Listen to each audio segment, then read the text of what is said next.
نحمده ونصلي ونسلم على سيدنا ونبينا وحبيبنا وشفيعنا ومولانا محمد صلى الله تعالى عليه وسلم رسوله النبي الأمين المكين الحنين الكريم الرؤوف الرحيم. أما بعد فأعوذ بالله من الشيطان الرجيم. بسم الله الرحمن الرحيم. قال الله تعالى في شأن حبيبه إن الله وملائكته يصلون على النبي يا أيها الذين آمنوا صلوا عليه وسلموا تسليما.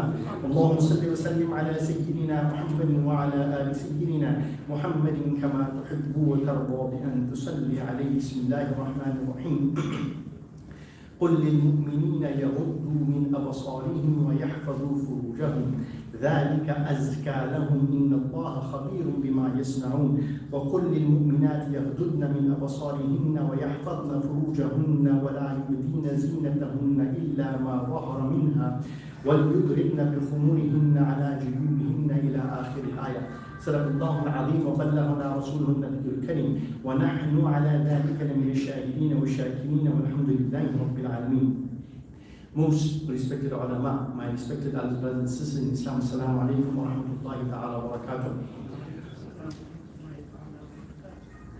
A few days ago, a video went viral depicting a young Muslim woman with a headscarf and a mask covering her face as a niqab for health purposes, being mobbed by a group of extremist Hindus who were protesting against her being in a headscarf covering her head, right, and wearing what is deemed Islamic attire. A whole mob of them tried to attack her with their saffron-colored scarves in terms of, trying to harass her and, to cover her into fear and whatever it is there. But this lone young woman stood up against a mob of these Hindu extremists, and with all of their Jayshri rams, very reminiscent of the era of the Prophet ﷺ when the kuffar were making a'la hubul, right? Superior is hubul, and the Muslims were saying Allahu Akbar. This one young lone woman, a student of a college in Karnataka, stood up and proclaimed Allahu Akbar. I'm sure many of you have seen this video, right? And she proclaimed Allahu Akbar, and a lone woman, right, took on this mob of Hindu extremists, and with her one or few shouts of Allahu Akbar, she managed to create enough fear in them, in the sense that they literally backed off. And they carried on following her, and she could see she had zero fear in her. And she walked out confidently. And when they came behind her again, she turned around, and again she claimed Allahu Akbar. And this group literally became fearful again, or they backed off. Right? And the moment she moved away, so to speak, right, and she left them, and the other college people were trying to quell the crowd or whatever it is, only then did they start screaming out, Jai Shri Ram, Jai Shri Ram, Jai Shri Ram. But when she was in front of them, that one lone call of Allahu Akbar was enough to bring these people and create fear in them. MashaAllah. Right?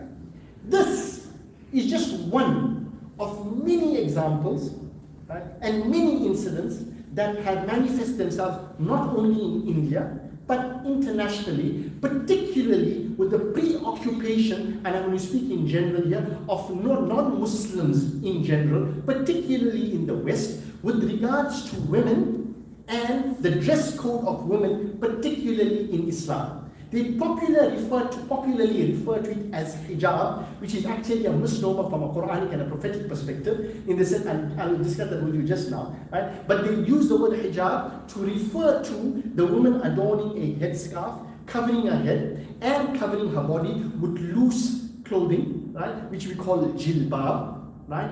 Or for that matter, putting on a niqab or covering the face if they so desire. And they have lumped it under one term called hijab.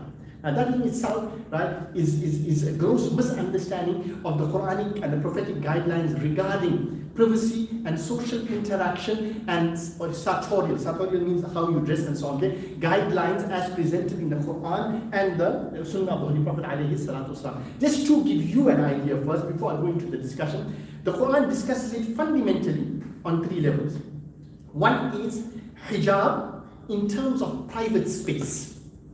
right? Where you occupy your own private space and how much of distance there should be, and what we would call how much of boundary you create between yourself and another person. And the Holy Quran used the word hijab for that, meaning in the Quran, right, when it comes to a woman's, particularly a woman's personal space that she occupies, the Quran says, وَإِذَا سَأَلْتُمُوهُنَّ مَتَاعًا فَاسْأَلُوهُنَّ مِنْ وَرَاءِ حِجَابٍ. Right? Then you make sure that when you are questioning women or you are asking them something there, ensure that there is a hijab, there is a screen between you and them. So it entitles them to their own private, personal space, and you cannot inhabit or occupy forcefully or otherwise their personal space. There has to be a distance. You know, like you and I speak by, even if you're talking, if a guy comes too close to your face, hey, calm down. That's hijab, right? A screen, even if it's that creates a degree of personal private space. So hijab and in terms of the social guidelines is one is spatial, so a private personal space. Then is sartorial, which the Holy Quran spoke about in Surah An-Nur, and in terms of when and how you may be dressed and so on. And this is social as well as sartorial. Quran started off finally interestingly enough. قُلْ لِلْمُؤْمِنِينَ. Allah addressed the root cause of what would be a problem in terms of fitna with regards to interaction between males and females, and the Quran clearly acknowledges that the biggest problem in terms of these interactions, which could lead to sexual harassment or whatever the situation may be, is an issue which needs to be dealt with males first. The Quran addressed them first. قُلْ لِلْمُؤْمِنِينَ يَغُضُّوا مِنْ أَبْصَارِهِمْ. Lower your gaze. No tense matches around. No leering at women. No ogling at women. No looking at women in such a manner which will make them uncomfortable and create feelings of lust or desire in you. And the Holy Quran said, even for in terms of personal space, ذَلِكُمْ أَطْهَرُ لِقُلُوبِكُمْ وَقُلُوبِهِمْ. And in fact, in terms of personal space, it is best for you in terms of the purification of their hearts and the purification of your heart. So the personal space which the Holy Quran created in terms of the screen with the hijab was to maintain privacy in terms of space, as well as creating purity in the hearts of the believing men and as well as the believing women, so that you don't have any issues in terms of a person having any impure intentions or impure thoughts about the opposite sex or whatever the situation may be. When it came to the ayah in Surah An-Nur, Allah subhanahu wa ta'ala addresses the men first, because He knows the tendency of men, right? And then attraction to the opposite sex. قُلْ لِلْمُؤْمِنِينَ يَغُضُّوا مِنْ أَبْصَارِهِمْ وَيَحْفَظُوا فُرُوجَهُم. That tell them that in terms of their social interaction, and these are the social guidelines, that when you are out in public, you should, and anywhere else for that matter, you should be lowering your gaze with regards to those women that are forbidden for you to look at, and they are not mahrams. يَغُضُّوا مِنْ أَبْصَارِهِمْ وَيَحْفَظُوا فُرُوجَهُم. And gave you another reason in the sense that Islamic society is all about the protection of chastity and ensuring that the society does not become and incline towards promiscuity. وَيَحْفَظُوا فُرُوجَهُمْ. And they should guard their modesty and guard their private parts, meaning do not engage and do not support a society and a community that openly advocates sexuality and promiscuity. So the Quranic ideal society is one that is absolutely modest, and a Quranic society is one that which is absolutely chaste, chastity. And for the women, Quran extended it a little bit further, right, as a protective measure, right, and explain to them in terms of وَقُلِ الْمُؤْمِنَاتِ يَغْضُضْنَ مِنْ أَبْصَارِهِنَّ, that they should also lower their gaze. وَيَحْفَظْنَ فُرُوجَهُمْ. And they should also work towards ensuring that a society is one which is not promiscuous, and that which is not a sexualized society, but one which is a modest society and a spiritual society as opposed to a sexual society. وَلَا يُبْدِينَ زِينَتَهُمْ. And they should not expose their adornments إِلَّا مَا ظَهَرَ مِنْهَا, except that which ordinarily appears thereof. And in the hadith, the Holy Prophet pointed towards the face and the hands. Okay, interpretation of that as a later stage. Okay, and then they must wrap their bosoms with their shawls and must not expose their adornments except to their family members in terms of their fathers, etc., etc. I don't want to go into all of those issues right now, but the Quran gave you basic guidelines. So second one was a social one and a sartorial one, and then the Quran gave you ثَلَاثُ عَوْرَاتٍ لَكُمْ, when you can be absolutely free in terms of your personal space as well as how you dress. من قبل صلاة الفجر وحين تدعون ثيابكم من الظهيرة ومن بعد صلاة العشاء. After Salat al-Fajr, in the afternoon during siesta, and in the evening inside there, the limitations in terms of how you dress and how much you are dressed up or how much you are covered or uncovered, right? These are your private moments in terms of hijab. You have your own personal private space, and in that private and personal space, you may dress in any way you want to, because this is your private space and your private time, and you are with people out there, especially your spouse, so that you may be undressed for that money. It's not a problem. Now, we see this consistently. In Quebec, a woman is not allowed to put on a headscarf. Last month, France banned all types of hijab or all types of head coverings, right, in terms of any type of sport, right? If you look at the other parts of the world, you will see that these people have now reached a point now where, you know what, if a mother, right, wants to be part of a parents committee or whatever it is in certain schools in Canada, if you wear a headscarf or you cover your head, then you may not be part of the group, right? Like this, you have 101 other issues where women are discriminated against, particularly with regards to them wearing a headscarf or wearing a jilbab or whatever it is there to cover their bosoms and to hide and to maintain their modesty. But what is it with these people?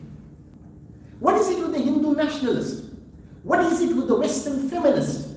What's the preoccupation with women's headscarves? We can understand India, right? Because right now the hijab and the onslaught against Muslims with the Hindutva ideology has reached crazy levels, right? And this was just literally the camel that broke the straw that broke the camel's back, right? We understand that that's a different issue altogether. But what's the preoccupation in the West particular? And those people who subscribe to Western ideology were trying to liberate Muslim women, over 500 million throughout the world, from this oppressive, repressive garment called a headscarf, or for that matter, hijab, or as they would call it, niqab. What is the preoccupation? Do they truly want to liberate and free women? Considering, I'm sure they've conducted consensus throughout the world, or a census throughout the world, taking opinions of plus minus 500 million Muslim women out of the world, and asking, see, how many of you people, are against any type of covering up, any type of modesty, whether it's covering up with a headscarf, or wearing a jilbab, or wearing a niqab for that matter? Have they conducted one like that day? That they're speaking on behalf of the Muslim world, of 500 million Muslim women? And if you are speaking on behalf of a handful of them, how many are there? 1%, 2%, 3%, 5%, 10%, 20%. So you don't speak on behalf of them, so the 80%, do you? One. What's the obsession?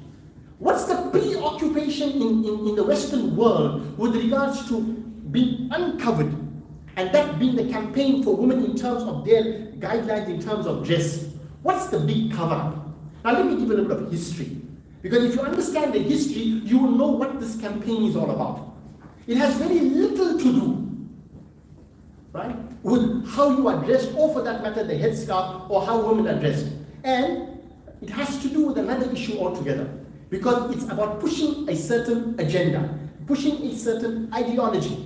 And the Islamic ethos is in absolute contradistinction to this ideology. But you've got to go back to a little bit of history. And this history only commenced in the 20th century, from the 1900s. So it's basically almost 120 years old only. Because in 1910, if a Muslim woman walked out, right, with what we call nowadays abayas or whatever the situation may be, and she had a scarf on and this and that, and she had a long dress, like a skirt, and her hands were covered up till here, and only you could see the hands on it, there'd be no problem in Victorian society. There'd be no problem in Boston. There'd be no problem in Washington. There'd be no problem in London. Why? Up until 1910, all the women, right, up until then, they were wearing full dresses, wherein their bodies were fully covered. Right? Hands up to here, heads were covered. They would come out with scarves on. This was Western society. So if a Muslim woman walked out there, there'd be no issue with it. And mind you, the color black is not Islamic. And wearing a black abaya has nothing to do with deen. Okay? That's an Arab tradition. And that too, even more than that, it's what we call a Najdi tradition of the Najd province in Saudi Arabia. It's not an Emirati one, it's not a Kuwaiti one, because they have their own types of dresses, and it has now become a symbol. No, this is the color black.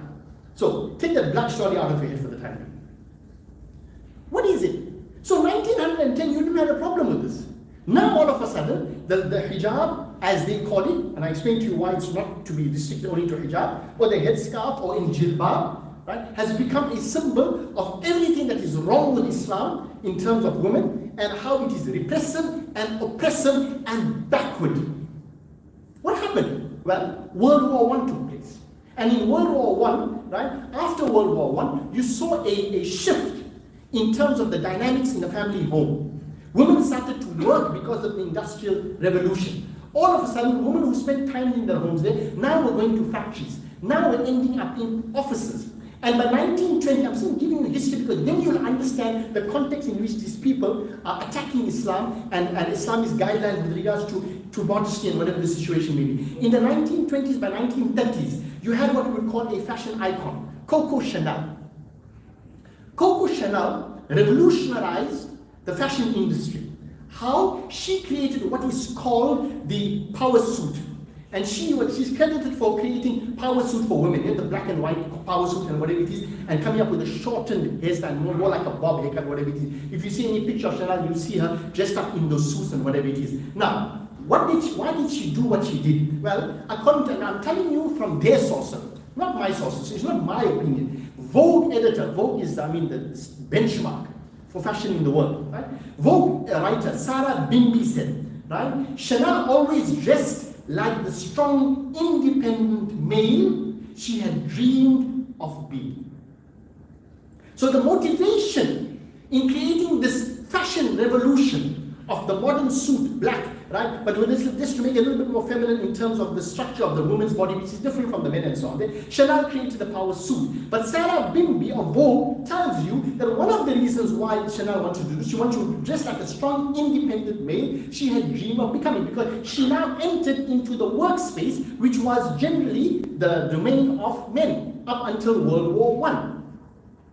Okay? Now, go back to the hadith which I mentioned 2 or 3 weeks ago, when the Holy Prophet said, Rasulullah cursed those women. The Holy Prophet cursed masculinized women. Okay? And another hadith which I'll narrate to you just now, the Prophet of Allah said, there are certain signs of the day of the approaching hour, which I have not yet seen, but will be seen by others. So he said it's going to come later on. So follow a trajectory. In the 1930s, with Coco Chanel, the icon of fashion, which she is still right now, right? She's not necessarily number 5, but she seems to have been in the top 5. Right? You got that one.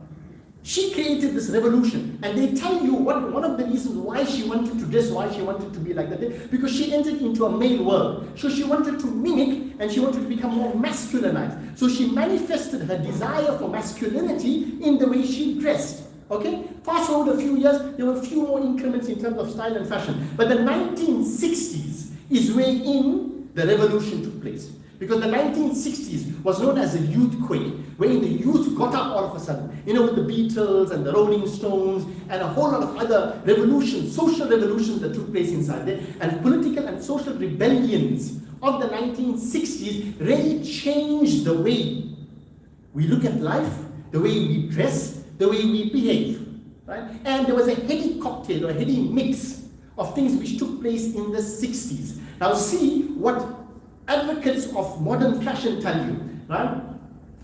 It is unquestionable. There is, like we say, it's muttafaq alayh in Islam, right? It's agreed upon, right? There's a scholarly consensus on the matter. It is unquestionable that some of the most familiar fashion trends have their seeds sown in the political and social rebellions of the sexual revolution of the 60s.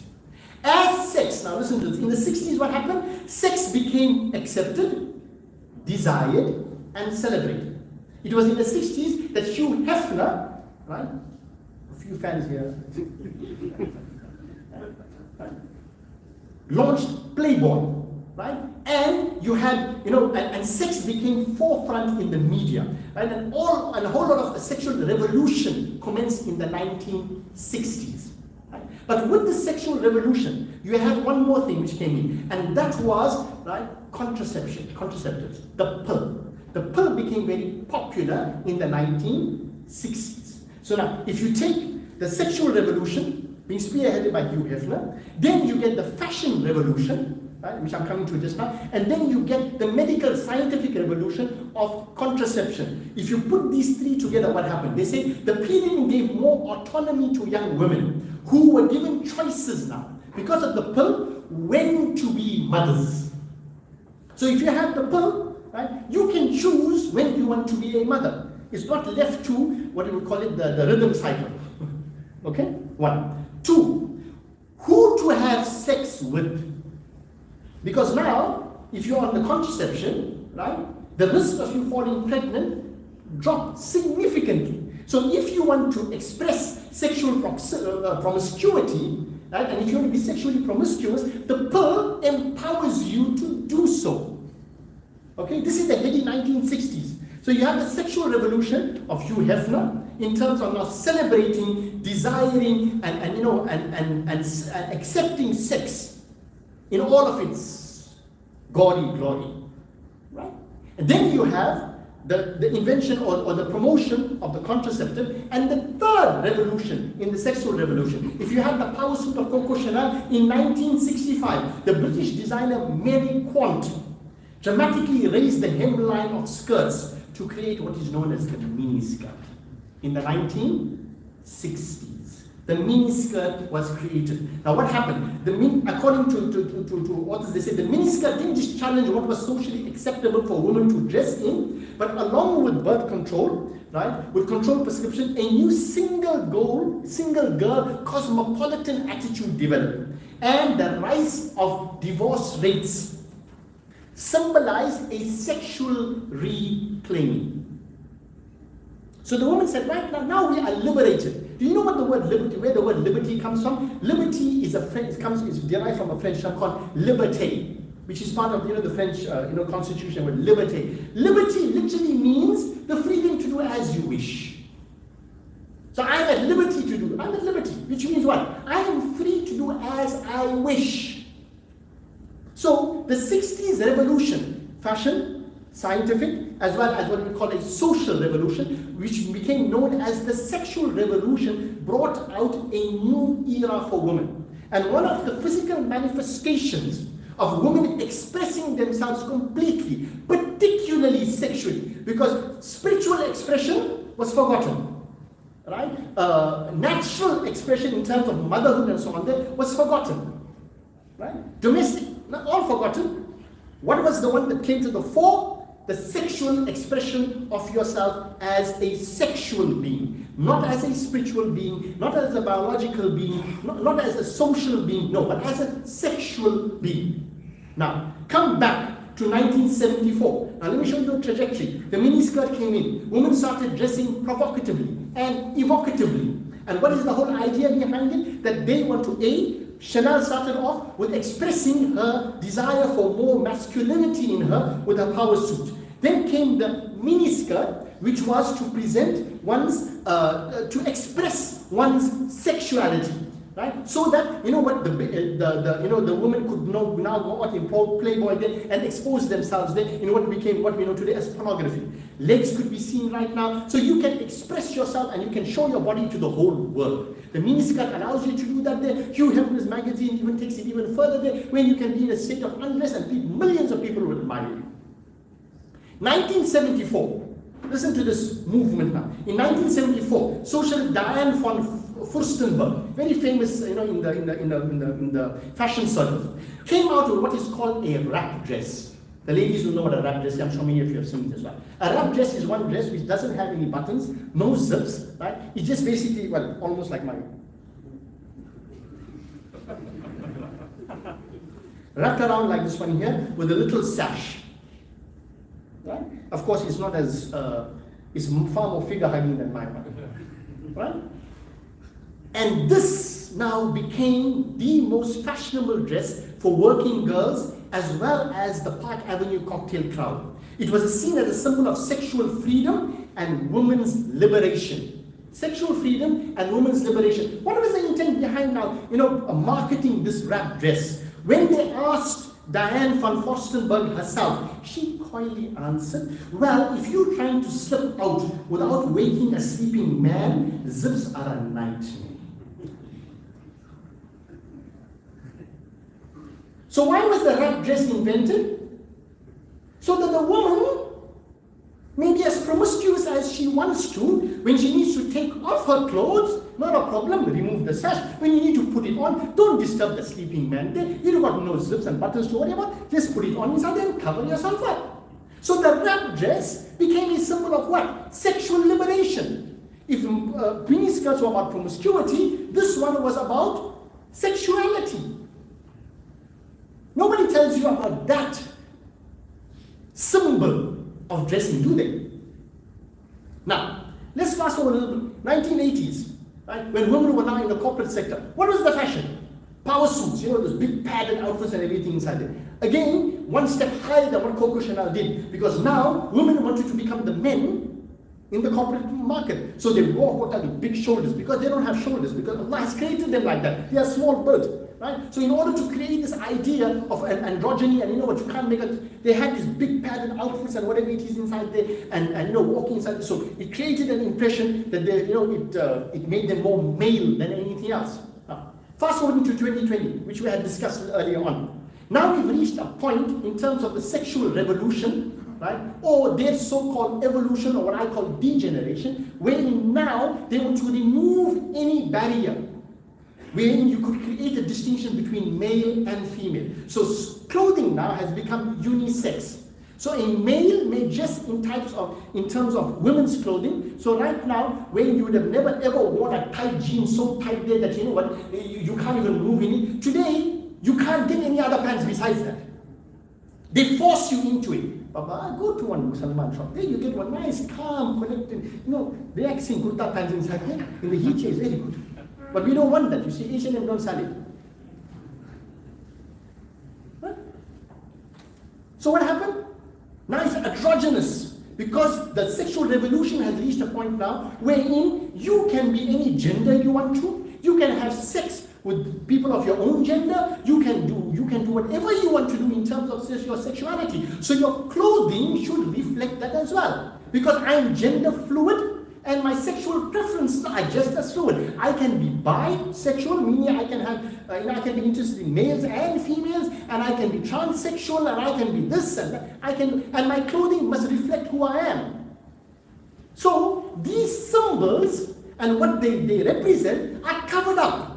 But if a woman in a Muslim community puts on a headscarf to represent her modesty and her desire for chastity, it is frowned upon. Because you know why? Because you people haven't yet subscribed to the sexual revolution. That's the problem. That is the problem. And every time a Muslim woman dresses there, right, it is an affront to all of those people who want to now create a hypersexualized society, because this lone woman here represents chastity and modesty. That's the problem. That is the problem. And our women and their modesty and their haya is the last, outpost, right? And the last front in terms of us being overcome and overwhelmed, right? And destroyed by this current sexual revolution. When right now, even gender is gone. They, them, he, her, she, they. What is this supposed to be? But they won't tell you this. But now let me show you the double standards. A woman will be looked down upon as someone who's being oppressed, someone who's repressed, right? Someone who's backwards because she puts on a headscarf. And women, whether they are in parliament like Nusrat Ghani and other parliamentarians in the UK, or whether you're working in an office in Quebec, or whether you are in Australia or France, are looked upon as you people are backwards, you're repressed, you're oppressed. How can you be? Oh, hold on. Look at the double standard. In 2021, the New York Met Gala, one of the most, the most, in fact, right, celebrated fashion event hosted by Vogue took place. You know who was the star of the show? Kim Kardashian. If you understand Farsi, you'll understand what Khar means. Kim Kardashian. And she came dressed representing the epitome of what the Holy Prophet sallallahu alaihi wasallam cursed. Let me read the hadith to you. The Holy Prophet sallallahu alaihi wasallam said, where's my hadith?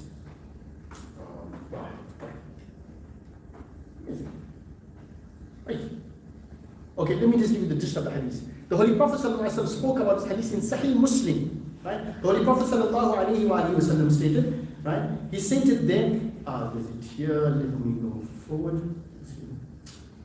I want to read the hadith to you. The Holy Prophet ﷺ,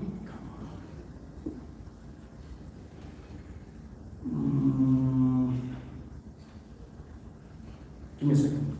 I must read this hadith to you. The Holy Prophet ﷺ spoke about a group of women, Kasiyat.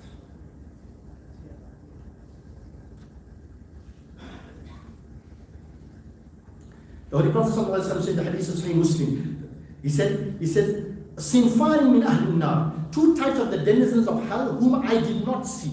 I haven't seen them. One is lam arahum aqawmun ma'ahum siyatun ka'adnab al-baqar yadribuna biha an-nas. He said, one group of people that I have not seen who are members of the people of hell, he said, one of them are people having flogs like the tails of the ox with them, and they will be beating people. He said, I have not seen this group, they will come later on. And then he spoke about a second thing. And he said, these are the people there, وَنِسَاءٌ كَاسِيَاتٌ عَارِيَاتٌ. And he said, they would be women who would be dressed, but would appear naked. Wait, stop right there. Let's go back to the 2021 Met Gala.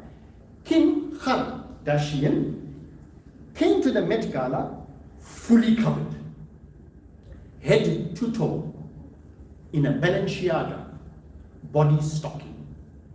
Head to toe, you can't see her face either. So, epitome of what? Hijab, niqab, but again, sadaqa Rasulullah. The epitome of ariyat, kasiyat. Dressed, but absolutely naked. In the sense that every part of her body, in spite of being fully covered, was exposed. Now, what is the whole idea behind, and this is where the Prophet hinted towards the sexual revolution I spoke about, which would be fueled by what we call the fashion revolution. He said, what is the effect of this type of seductive and provocative dressing? The Holy Prophet said, mumilat, ma'ilat. And when he said ma'ilat, mumilat, he says that type of dressing which not only seduces women, that women in themselves desire to dress like that there, but it's also created in such a way that it is provocative, evocative, and seductive for men. Which means the primary intent behind this type of clothing is to sexualize the woman, to make her feel desired, and for her herself to feel desired. She wore the outfit. What happened? Twitter went wild. She was celebrated. Why? Look at this outfit. Brilliant outfit. Now, you know what's the latest trend? Beyond that, it took it one step further. Right now, if you are hip and happening, especially in London and America and New York, because it's winter, you know what's the best thing to happen for everybody right now? A balaclava. You know what's a balaclava? Like a ski mask, knitted one. When you cover, only your eyes are open and your face is covered, balaclava, which now has morphed into what we would call a headscarf. Right? And they show you 101 TikTok videos where you can use a balaclava like a headscarf and whatever the situation may be. Hold on a minute. Who made this famous? Her ex-boyfriend, Kanye West, with his new girlfriend. They came into Paris for some function or whatever it is there, and both of them were wearing these ski masks and balaclavas, which, by the way, Chanel and all of these people are selling for $500 US. If you go down Prince Edward Street and Queen Street right now, right, you get it for about $50. You know the monkey ones? They call it okay, $500 US. What's the whole idea behind it? That's the latest fashion craze, fully covered. So they went out in public, Kanye West and his girlfriend, whatever her name is. What happened? In France, it's been banned since 2011 for you to come out in public with your face covered. Hazrat wasn't arrested. Wasn't he arrested? No. Why? He's a celebrity. If fashion says, if fashion dictates that your face must be covered, and that's the latest, that's the most, hit thing to be doing right now, then everything is forgiven. That's the height of liberation and enlightenment. But the same respect won't be given to a Muslim woman who's worn this type of, who's followed these types of sartorial guidelines for the past 1400 years. But if Vogue decides it, if Kanye decides it, if Kardashian decides it, then it's no problem. She'll become the belle of the ball, literally. There's a double standard for you. There's a double standard for you. And this is where we need to wake up. We need to come to realize, the biggest problem is, and someone mentioned this to me the other day, we were not quick enough, typically, right, of dealing with these matters, maybe 20 years ago, and we're not vocal enough. So now, when it has reached a point where it's reaching a point where they are forcing acceptability of all of these things inside it, we are on the back foot. We are on the back foot, because now it has become so to speak, entrenched, that if we present our perspective now, it's too late. It's too late. Because now we can't, so to speak, defend ourselves. Right? And they won't tell you this. They won't tell you what this clothing, whether it's the miniskirt, whether it's the wraparound dress, what it represents. Promiscuity, or the desire for expression of masculinity, or the expression of one's sexuality. And if a woman puts on a hijab or a headscarf to express her modesty, to express her chastity, then the same desire for freedom of expression is not applicable to her. She will be thrown out of a Karnataka college because she is putting on religious symbols. If this is not what you subscribe to, an ideology, what is it then? Your religion is what? Secularism. What is it that you subscribe to? Secularism. Why not the same standards? Why not the same standards? We need to conscientize ourselves regarding these matters here, because going forward, we're going to have to answer to our children. And we need to know why we dress modestly. We need to know the wisdom behind it. We need to know philosophy. And most importantly, you need to know the history of this sexual revolution. It is 50 years in the making. 50 years in the making. And how this movement from the 1920s onwards changed the way people think and ushered in what we call the Holy Prophet spoke about in the final days. Right? With regards to the sexual revolution, which will destroy humanity eventually. Allah save that from all of this, inshallah. We'll discuss this issue again on a different perspective now next week, inshallah.